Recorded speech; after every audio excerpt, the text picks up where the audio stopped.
I think the ticker that you just mentioned, Webtoon, it's pretty aggressive for Naver to take the product. Appropriate. Yeah. It's like Facebook becoming Meta.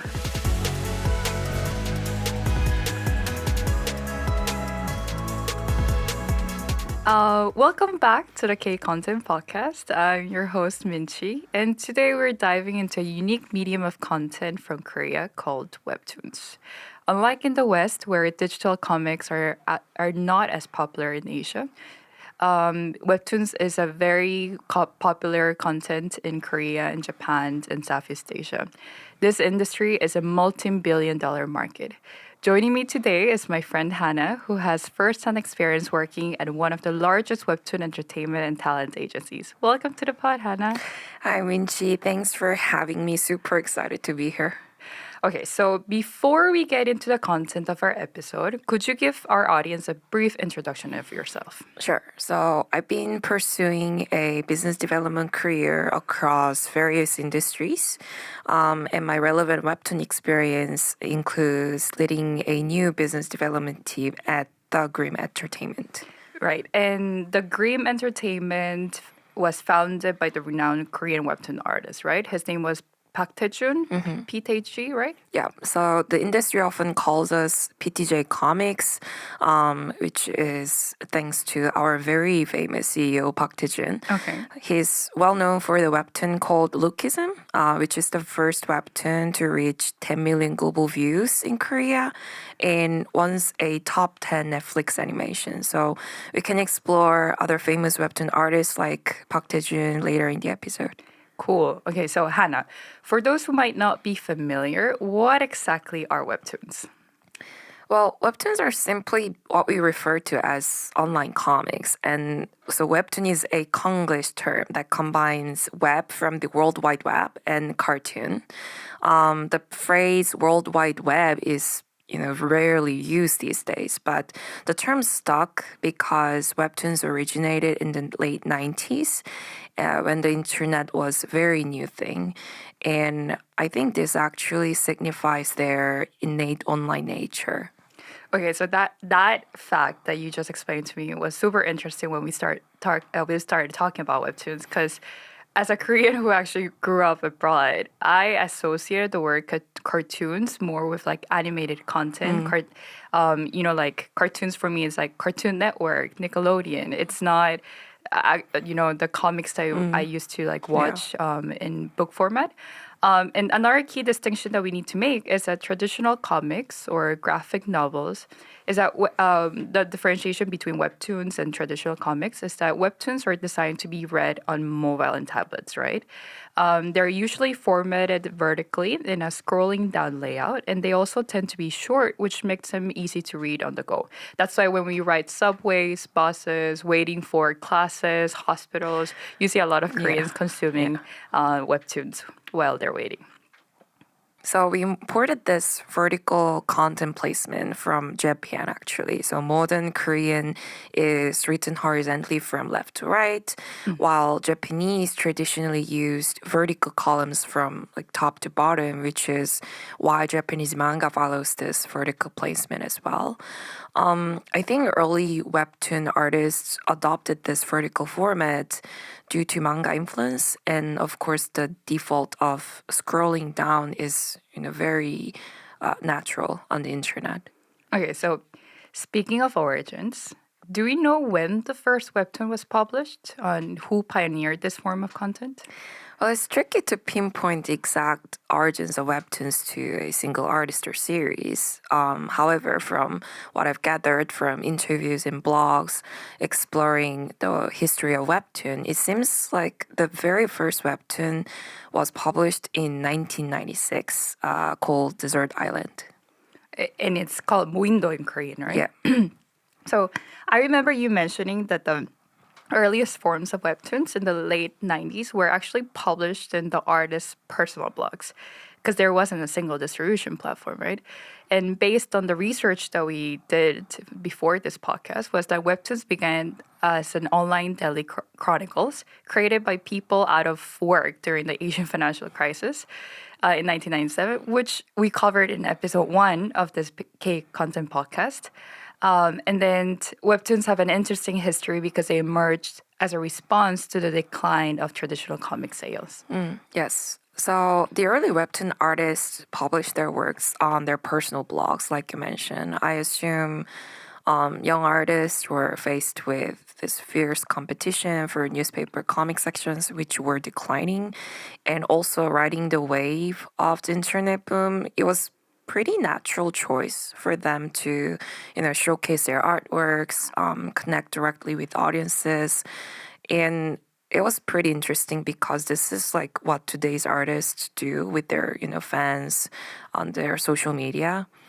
And as you mentioned, as webtoons evolved into a genre, it was growing with dedicated fandom. And I think that's when the stage was set for a platform to emerge. And this industry's growth was propelled by, improvements in internet access, speed, a lot of personal devices happening as well. And a famous artist back then was someone called Kang Po, literally Kang Po. I thought it was a nickname. Is it his name? I don't know. I don't know. Which, by the way, still produces content to this day. He began his career in 1997 as a serialized comic artist for a local newspaper. In 2002, he started publishing his cartoons on his personal website as a hobby, but ended amassing significant popularity and reaching 10,000 daily visitors. That's a lot for a personal blog, right? His fandom followed him into Kakao's new platform for web comics, and in 2003, his series called Sunjeong Mana, which means love story in Korean, became Webtoon's very first success case. So throwback to the late 90s and before content consumption via the internet was as ubiquitous as we see today, where did you have to go to read comics? What was it? So when I was like kids, when I was in the elementary school in the 90s, 2000s, we had comic book cafes called manhwabangs. So renting one comic book cost 100 Korean won, which is literally less than 10 cents. What were you able to buy with 100 Korean won? One candy bar? Yeah, candy, snacks. Was ice cream also 100 Korean won? I don't think so.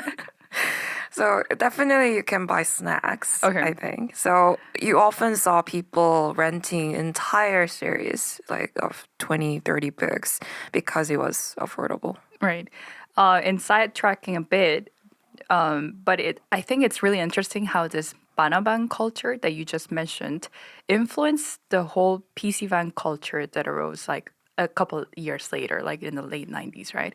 And this is something that we discussed with John in our gaming episode. And just as people will go to PC banks to play games, they visited Manabangs to actually read through comic books, right? Yeah, I mean, but unfortunately, this golden era of comic book cafes didn't last long.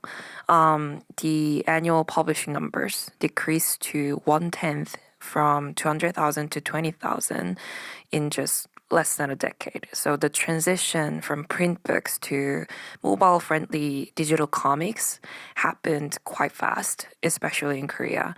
I guess that would be thanks to high smartphone penetration rates and strong internet infrastructure. Which is the reason why, unfortunately, we don't see Banabangs in Seoul. Kind of sad. I bet there's going to be nostalgic places opening soon, right? Yeah. And let's not forget the role of big tech companies in accelerating this market. Daum, which with its Daum Comics World launch in 2004, was the first major player to come into this market. Despite Naver's significant market share today as the main search engine comprehensive IT company in Korea, Daum had a monopolistic dominance in the early 2000s. They acquired a company called Media 2.0. Still a little bit we need to figure out what exactly they did. There's not a lot of remnants of it in the internet, but we believe it was a publishing company which allowed artists to directly publish their content on their platform. Love Story became the first serialized long form by aforementioned artist Kang Po, published on Daum, and it amassed 16 million views. This is crazy. I think this number is crazy because you don't realize how popular it was back then, right? Yeah. And then we can show you guys like a chart of like which series were popular in which era and which platform, and we'll be featuring in this podcast. Yeah, so as you mentioned, Daum was the first ever Webtoon platform to be launched in 2003. And later in 2014, Daum merged with Kakao. And in 2021, Daum Webtoon and Kakao Page also merged, creating a new powerful platform called Kakao Webtoon. And on the other side of the competition, Naver also launched its Webtoon service in 2005. And they quickly led the market with its longest lasting hit series called Sound of Heart, created by artist named Josuk in 2006. This series is also very popular. They ran over 1,000 episodes across 14 years, averaging 5 million views per episode. That's crazy. 14 years. That's crazy. That's like long as iconic TV shows like The Office and Friends. And yes, as our audiences have guessed, Naver Webtoon that I just mentioned is the same Webtoon entertainment that recently got listed on Nasdaq. Which we'll be covering Yes. in this episode. Okay, so a key figure in Naver's success is someone called Jungo Kim. And I was telling you that I'm going to call him the father of Webtoons. I'm not sure if people call it this way, but I'm going to call him the father of Webtoons. Why? It's because the story goes that when he joined Naver, fresh out of college, he created Naver Webtoon as a side project when he was, the most junior search engineer in the entire corporation. He wanted to create a platform that empowered individual creators to share stories. And for fans like himself, I bet he was like the mega nerdy fan to discover this unique content. His strategy of encouraging individual creators rather than getting content from publishers turned out to be super successful. People within Naver recognized the success of Naver Webtoon to him because he was the one who created the weekly publishing system called 요일별 연재, which assigns different Webtoon series to specific days in the week. This built anticipation among readers. It brought strong metrics of day-to-day retention, active users, and basically just power the whole business model of Naver Webtoons. So, this new form of how to upload the contents, how artists maintain their schedule, has actually affected other platforms as well. So, they are also following the same format these days. And thanks to these features and their creative ways to gather artists built by Naver Webtoon, definitely started the positive flywheel of the whole industry. And as the reader base grew, platforms became increasingly more attractive to artists. It is now definitely a global platform, global content, global culture. And I think for these two conglomerates, Korean fandom was definitely not enough for them. If we look at Naver and Kakao's duopoly of the Webtoon market today, they aggressively expanded to the global market, especially US and Japanese markets, by acquiring lots of local platforms. For example, Naver Webtoon merged with the new US web novel platform called Wattpad for $60 million. And Kakao also merged with US platforms like Tapas and Reddish for $95 million. And talking about the US market, which is something that you just mentioned above, Naver Webtoon's US division based in LA, Webtoon Entertainment, IPO'd in the NASDAQ stock listing end of June, a couple weeks ago.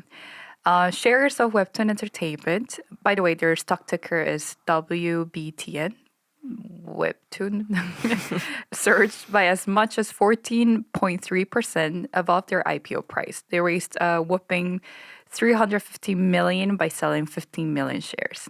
And I don't know if you saw, but the amount of bonus that Jungkook Kim got was pretty insane. I loved him. Truly a father of Yeah, I love Webtoon. it. I Yeah. love it.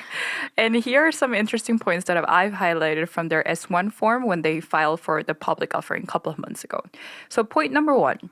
Naver Webtoon has approximately 24 million creators in its platform and 170 million monthly active users, with 8 million monthly users in over 150 countries. So you've mentioned that they're going global. US and Japan market are primary markets for these platforms, but I was surprised that they're actually present in 150 countries. That's a lot.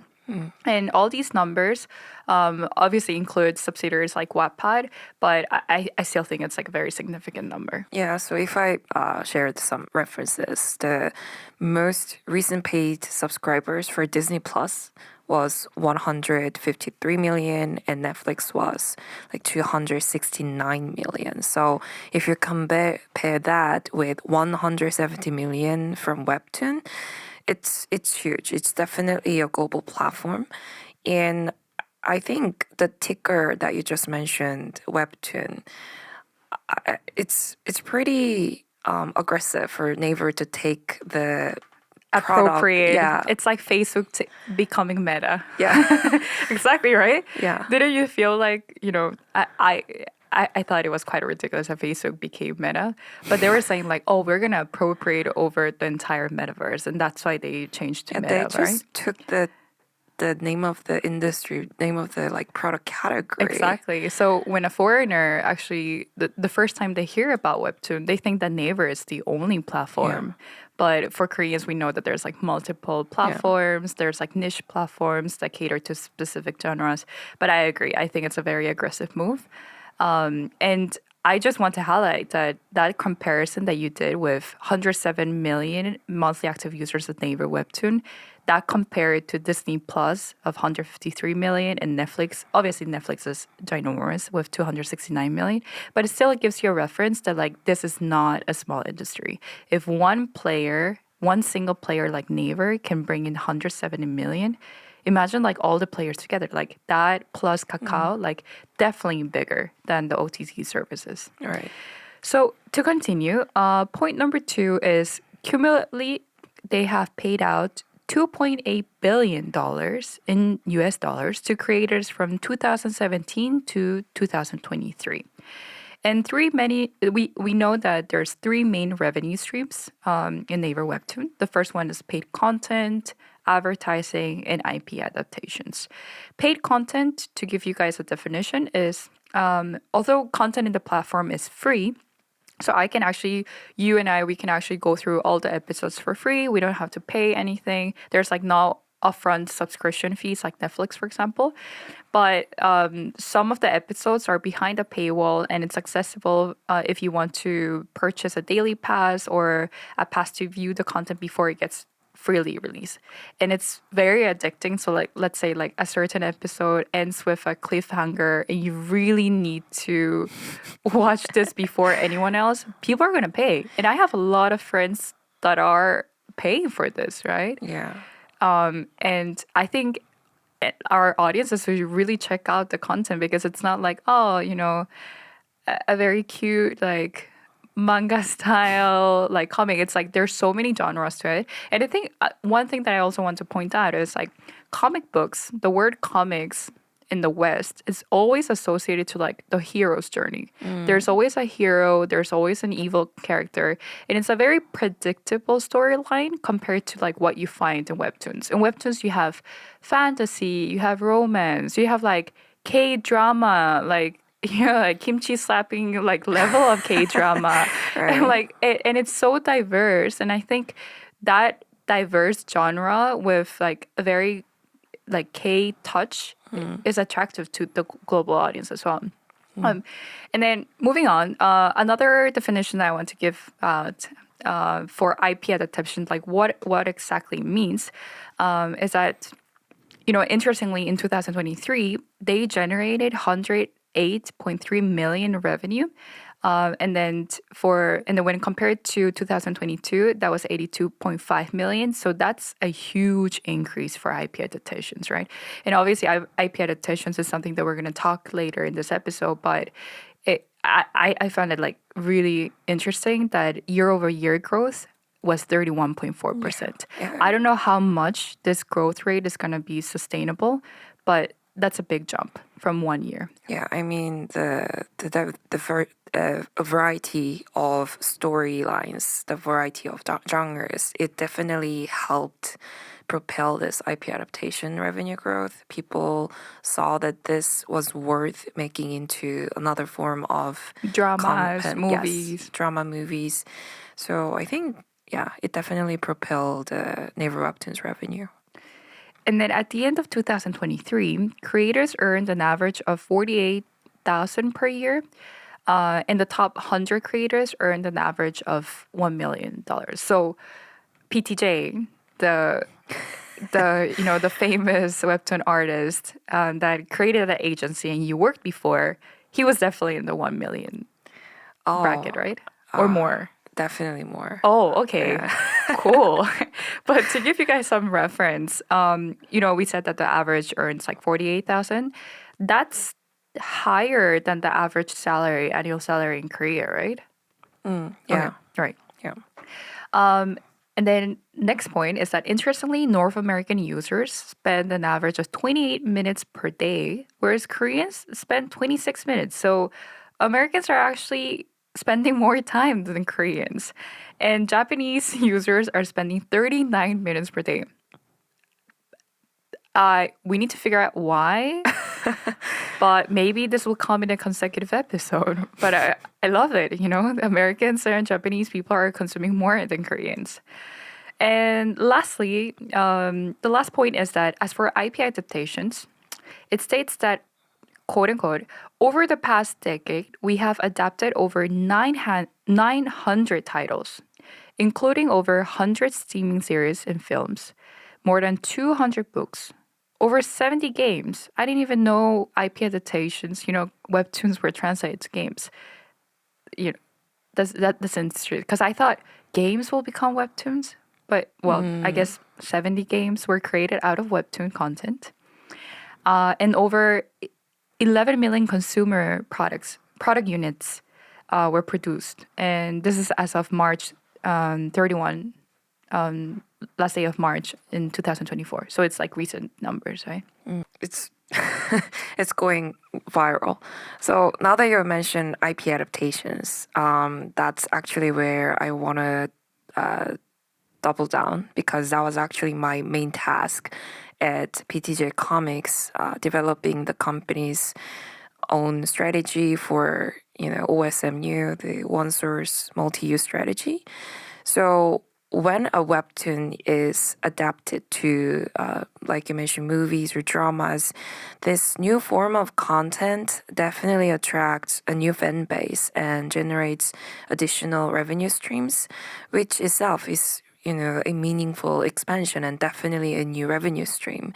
But I thought an even more interesting aspect is the revitalization of the original IP. So, for example, when the Netflix series Mask Girl was released last year, Which I loved it. Super addictive. yeah, its webtoon revenue skyrocketed. It literally went up 166 times Wow. in Korea and 122 times in Japan compared to the month before the Netflix series was released, which is unheard of in other content industry. That's freaking insane. I mean, like, I would have guessed people getting curious of the original IP. I think the whole user journey is maybe someone never heard of webtoons. But they love K content coming out of Netflix. They watch Mask Girl and they get curious. They search and it's a webtoon. And they're like, oh, what the frick is a webtoon? And they go to the original content. But you're saying that there are so many people that the actual metrics of the original content jumped 166 times. That's a lot. It's not even like a 20x or a 30x. That's a lot. So could you give me more examples like Mask Girl? Yeah, there are many other crazy examples. Another recent instance would be DP. in Netflix, which was launched in 2021, and the Webtoon revenue also jumped 60 times just 10 days after the series release. And they also came up with a second season launch on Netflix as well, thanks to this success.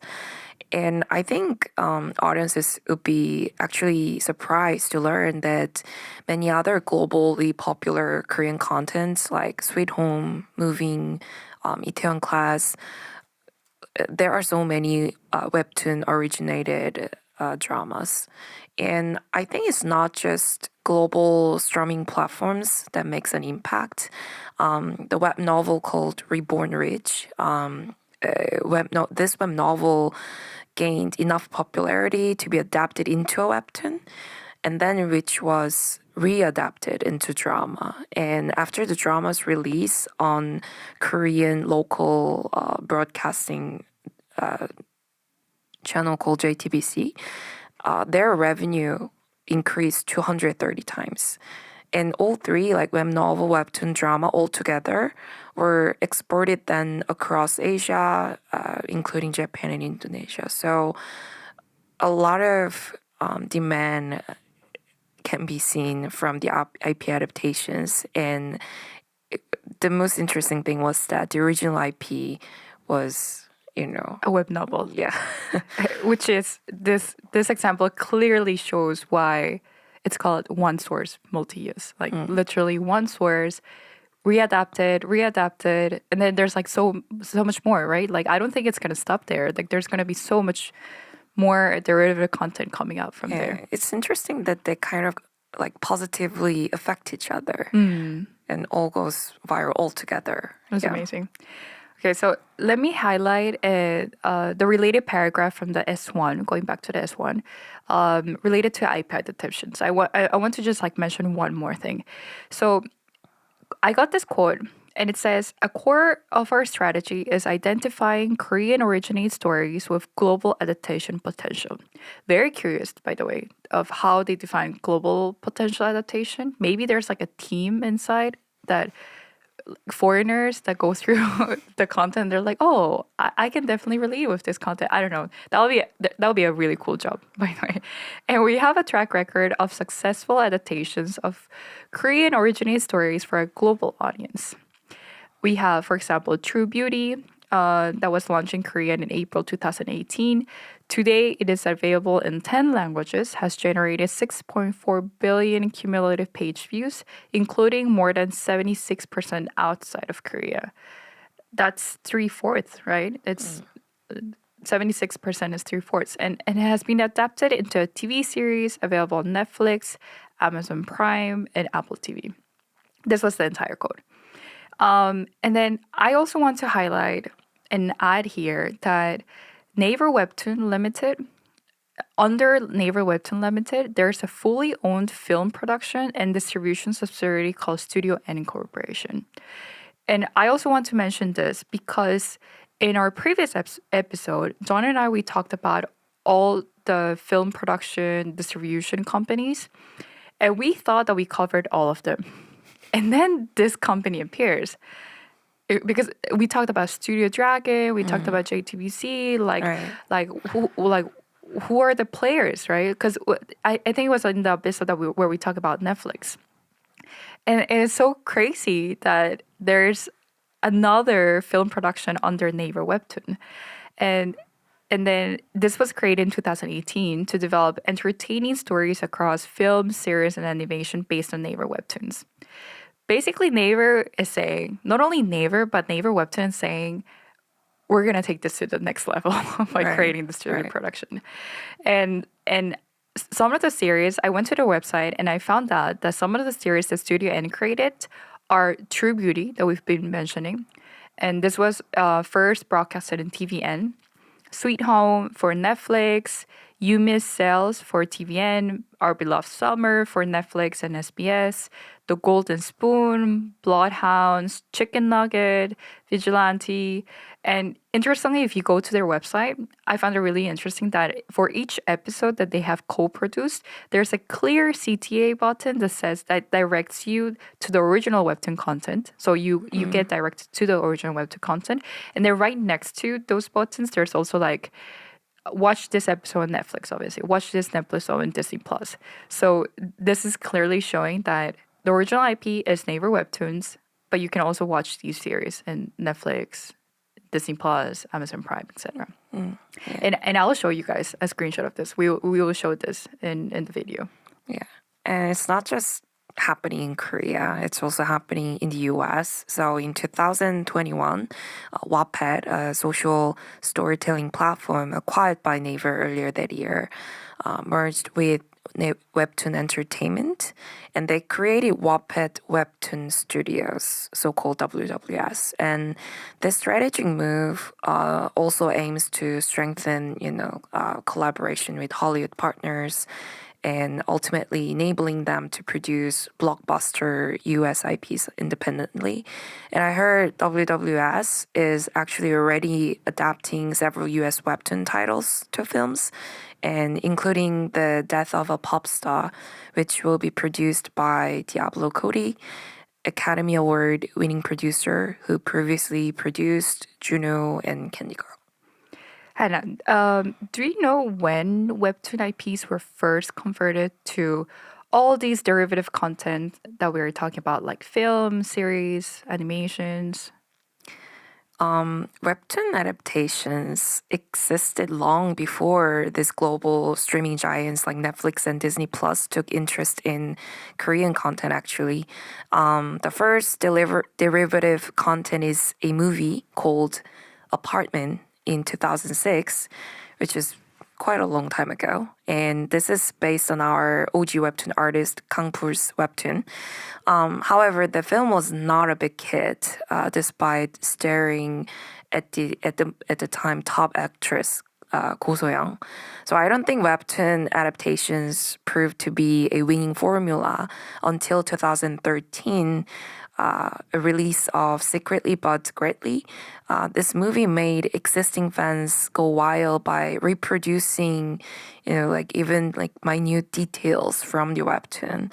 And it was a massive success. It attracted 7 million viewers in cinemas, and it actually earned $45 million at the time, which was 9 times its production cost. So I think this was definitely a breakthrough, and this opened a new era in content adaptations, and making all the filmmaking studios finding webtoons now as a go-to source.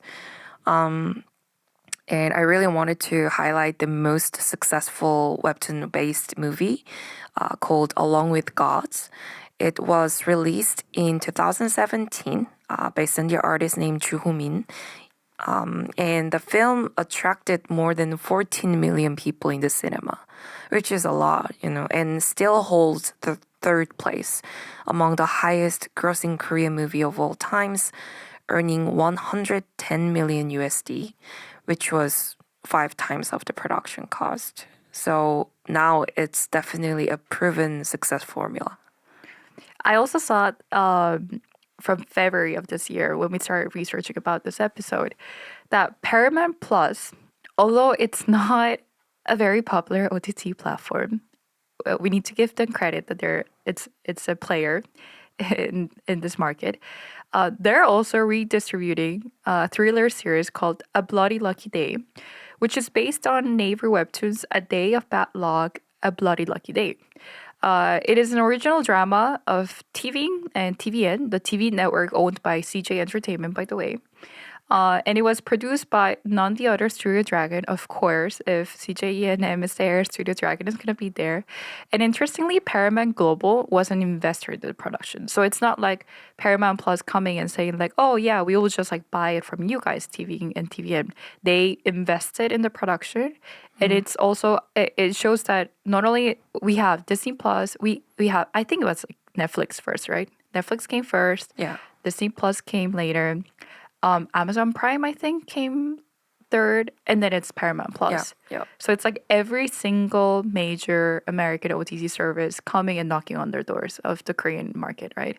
So super interesting to see that we have a new player. And I just want to highlight that the reason why I really, really wanted you to be my co-host for this episode was that when we started talking about Webtoons, you showed me this insane Google sheet that you created about like explaining like what was it like the Toy Story example that you gave me, and then like how Toy Story was like X amount of cost for producing this, but it reached like this amount of revenue, but then that compared to like Webtoons, and like I love it because like not a lot of people know about like this whole 5 times production cost for Along with Gods and how much it like generated and ticket office like box sales. But hopefully we can show this Google sheet. Like, do you want to like, is there like any other point that you want to mention? Because she created a freaking Google sheet, guys. Like with all the major movies, with all the major webtoons, and like how much they generated per movie, per TV series.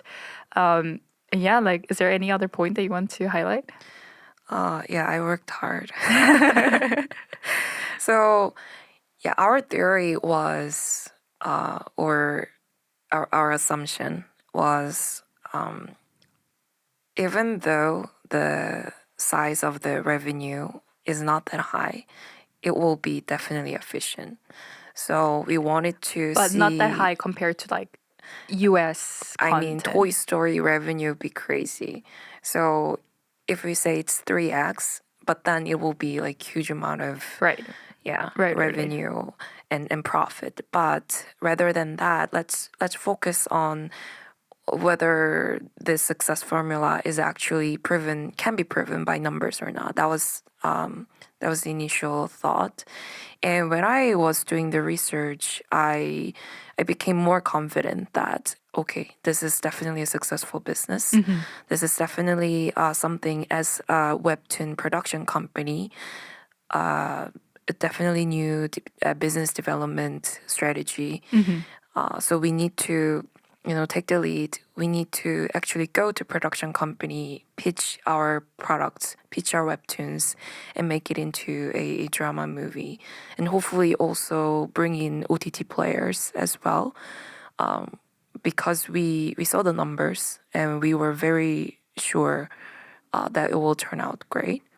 So basically, your Excel sheet, what you're saying is that your research and the synthesis that you did in your Excel sheet, it actually shows that, let's say, yeah, Toy Story in terms of like total revenue, it obviously like a webtoon film will not be able to reach that yet. Let's just call it yet. Let's not jinx it.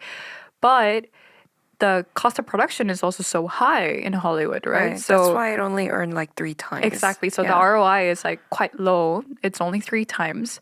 But we have webtoons that are generated, like the older webtoons that we've mentioned, the one that you said, like Secretly But Greatly, that was 9 times its production cost. And then we also have like the movie Along with Gods, that was like 5 times the production cost. And I think if this trend goes and gets stronger, the production cost is just going to become cheaper, I believe, or the revenue, the total revenue is going to grow. So that ROI is going to be so much better, and that's the playbook that a lot of like I believe like a lot of like webtoon production companies are investing heavily, right? And hopefully, this is why like Korean dramas, Korean movies are so popular outside of Korea. It's very unique. It's very Korean, I would say. And like you mentioned, all the global OTT channels knocking on our doors, it definitely signals there's still a lot of opportunities left for Korean stories, Korean, not just webtoons, but a lot of ideas will, Different IPs getting exported. yeah. Okay, so Hannah, give us an explanation of why webtoon IPs are so popular in derivative media form. I mean, there would be many reasons, but I think it's safe to say that adapting webtoon is considered to be a relatively safe bet. And that is because there is an existing fandom for the content and artists because the stories have already been tested by the market. And there will be plenty of feedback on story development and characters, and film studios can definitely use that. And I'm not saying it's easy to adapt stories and characters, but it's definitely provides a lot of resources to work with. This would be helpful to convince investors as well, I think, as it mitigates the hit or miss risk.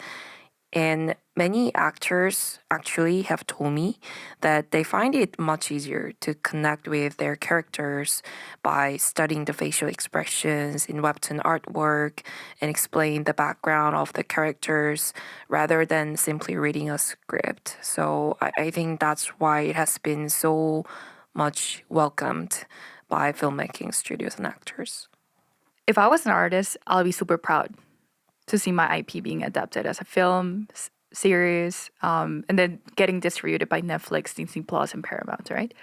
But since your job at PTJ Comics was leading B2B strategy, I really want to know how negotiations were actually conducted with OTT players like Netflix.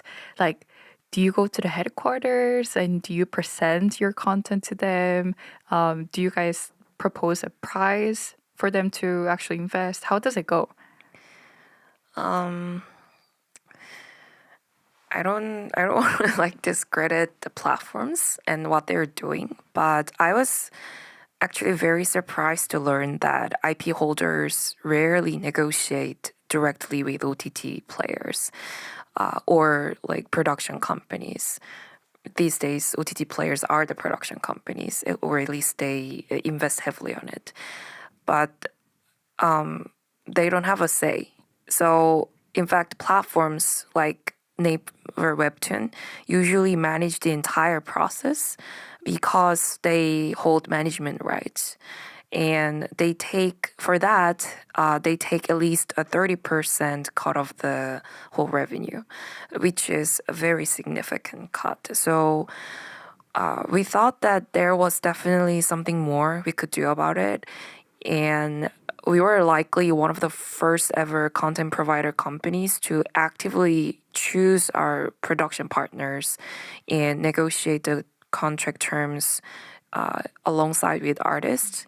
And I think that's thanks to the strong sales and legal resources we had. So many smaller agencies often lack the capacity to even consider this counter-offering contract terms. So what we did was we kind of came up with a consortium. So we brought in production companies we wanted to work together, OTT platforms that were interested in us and willing to invest in us. So we created a group, like a consortium, and that's when we went to Naver Webtoon platform and say we brought our team together. Smart. Let's negotiate the terms. Smart. Yeah, we already did the work. You guys can just negotiate the terms. Let's see what happens. Right. So yeah, that was our strategy. Right, because it's so much harder for Naver Webtoon to do like individual Yeah, just say no. negotiations with Yeah. every single Yeah. shareholder. So you guys are like, we created a team. It's gonna be a freaking awesome content. There's no need to negotiate with every single shareholder. This is our package. Do you take it or not? Yeah. And Naver Webtoon has to negotiate that. Yeah. So essentially, what you're saying is, yes, PTJ Comics is the biggest. Am I one of the biggest? In terms of revenue, no, actually, but Okay. definitely one of the influential. Yeah. Entertainment companies. But but what you're saying is, if I'm a single artist, I do get like, let's say, a good fan base, but I don't have a big agency or entertainment company backing me. I just need to sign whatever contract Naver Webtoon sets me, right? That's essentially what you're saying. Yeah. And let's say my content gets a hit, it becomes a hit. I don't get to go to the negotiation table or to any of the meetings that Netflix presents. Naver Webtoon does it, and then they take a 30% cut. Is this like minimum 30% or up to 30%? I would say average. Okay, Yeah. average 30%. which sounds very similar to what K-pop agencies are doing. Oh, I'm not sure how much of a cut they take and everything, and what's like the exact terms that artists need to sign with YG, with SM Entertainment, and so forth. But I heard like the biggest difference while we were doing this like whole entire series of K-pop content was in the K-pop episode we covered how in the States, let's say, who is your favorite artist? Who's your favorite artist, Hannah? Like your singer? Okay, Ariana Blackpink? Grande. Yeah. Let's just say Ariana Grande. Yeah, yeah, sure. Ariana Grande.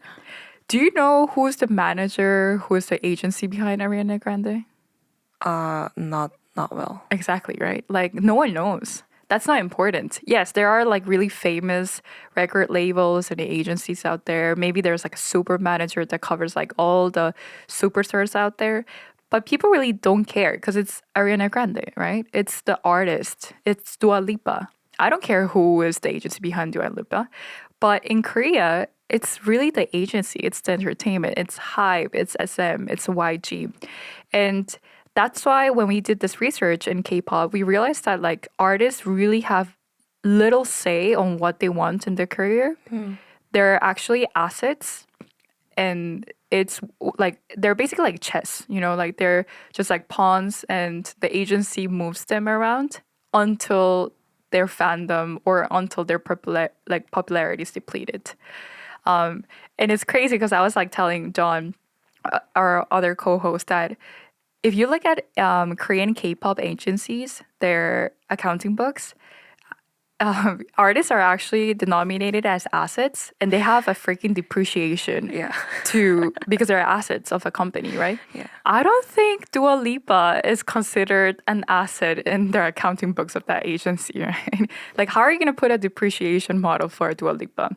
So that's the biggest difference, and it's really interesting tying this into the Webtoon episode that, you know, unfortunately or fortunately, I don't know like how this will last sustainably, but Naver Webtoon is playing a very similar model to the K-pop agencies. Maybe in the future, we will see more cases like PTJ having a bigger say and saying like, hey, like you guys are successful because we are here. I'm not sure if a labor union will be created among Webtoon artists. Like possibly, you never know. Like right, but yeah, 30% cut is still high. But we do need to give credit to Naver Webtoon that they did export this whole like global phenomenon and content abroad. But let's see what's in the future. So I think like to wrap up this episode, I really want to ask you like. My final question is, where does the future of Webtoons lie? Do you see this as a growing market?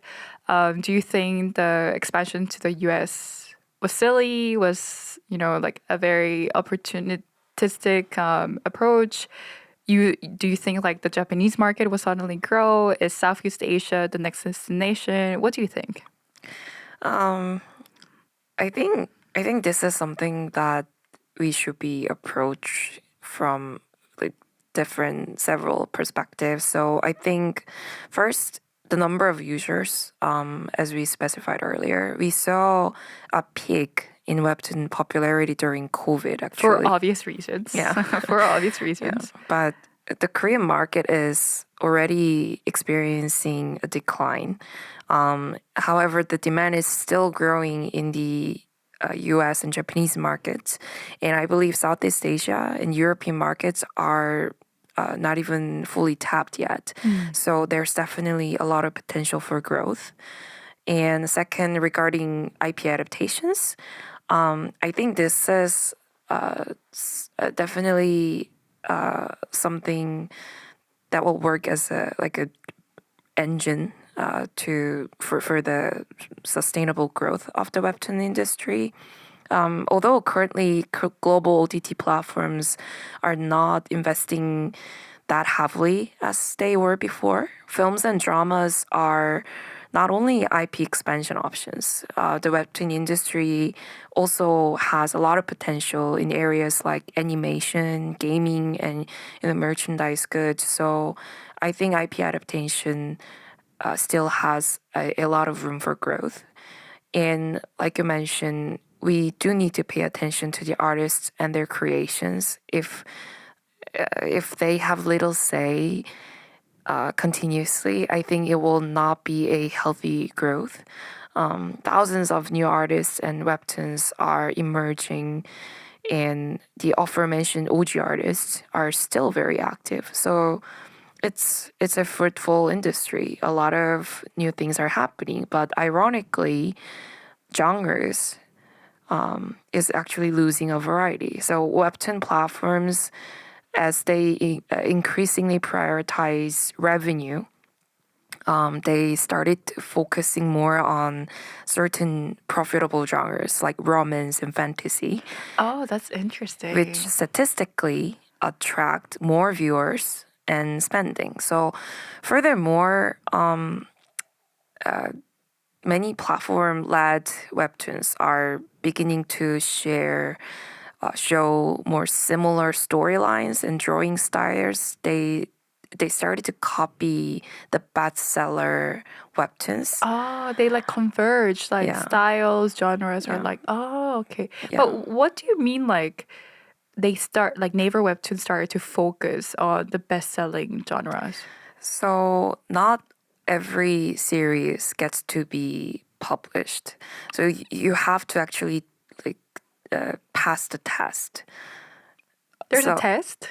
Not exactly a test, but It's like an an approval. interview. Approval. Yeah, Okay. yeah. So because there are so many creations out there, there's producers within Naver Webtoon that decide whether this get to be uploaded or not, and they actually control all the advertisement opportunities. So if they decide, okay, this is worth, you know, backed by our advertising marketing fees, then they put a lot of efforts on, like promoting that Yeah. specific content. promotion. Yeah. But do they do it like based on data?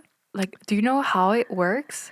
That's super interesting. They never disclose Okay. their logic, but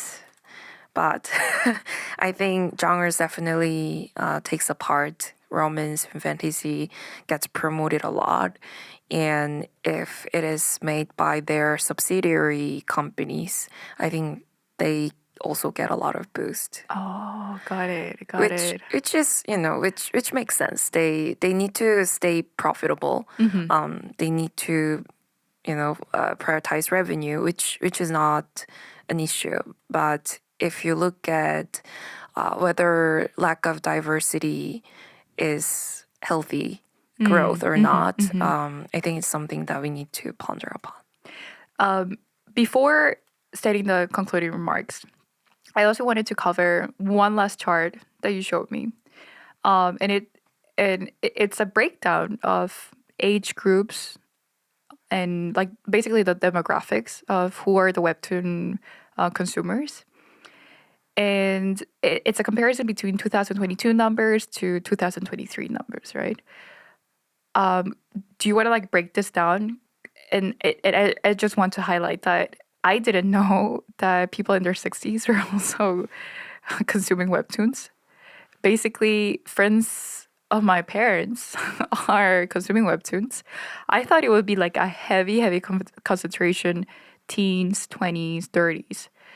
But in this chart, you also see 40s, 50s, and 60s. Yes, I also didn't know that a lot of 40s, 50s, and 60s also watched webtoons. But I think this actually proves that the webtoon as a medium is very universal. And I think this also supports the importance of a variety of genres as well. And maybe the reason why so many IP, so many film studios are focusing on IP adaptations, because it is a proven source of stories that could be appealing to all the age groups. Makes sense. So, yeah, like Naver shouldn't be only focusing on fantasy, on romance, because obviously, like the 50s and 60s, I don't think they're interested that much in those genres. Okay, so last year, in an interview, our famous CEO, Jungkook Kim, said that he aspires to create the Disney of Asia with Naver Webtoon and all of its subsidiaries. So this includes the US arm that recently went public, Studio N, like all the subsidiaries that makes Naver Webtoon, right? And this remark of creating the Disney of Asia really reminded me of the first thing that we mentioned in episode 1. And John mentioned he was explaining what is the synergy map, the 60-year-old synergy map that Disney created, and it's a beautiful image, and it's like different components of Disney all powering the core of Disney and how they're all related, how they're all in a synergistic relationship, right? And this really reminded me of what Disney has done for the past decades. And I feel like Netflix also followed in, and now like Naver Webtoon wants to do a very similar thing. So I just want to like highlight that I think Webtoons does have a potential to become the powerhouse and like a like a multi-billion dollar content house that Disney is today. I'm very excited to see like how all these entities and business verticals are going to create synergies and just make like a really strong dominance as a brand. And then I'm very excited, as you said, to see like the more diverse IP adaptations being created and how they're going to be exported to like not only US but all corners of the world through the global platforms that we see. And yeah, like just overall excited what Webtoons are gonna be producing. I'm also excited to see like what kind of artists are gonna come in and who's gonna be the next hit. Because I feel like every other year we see like a new hit of a new artist. It's not only like the OG artists that are going to be popular, and we're gonna have just like better content. That was the pod. Thank you.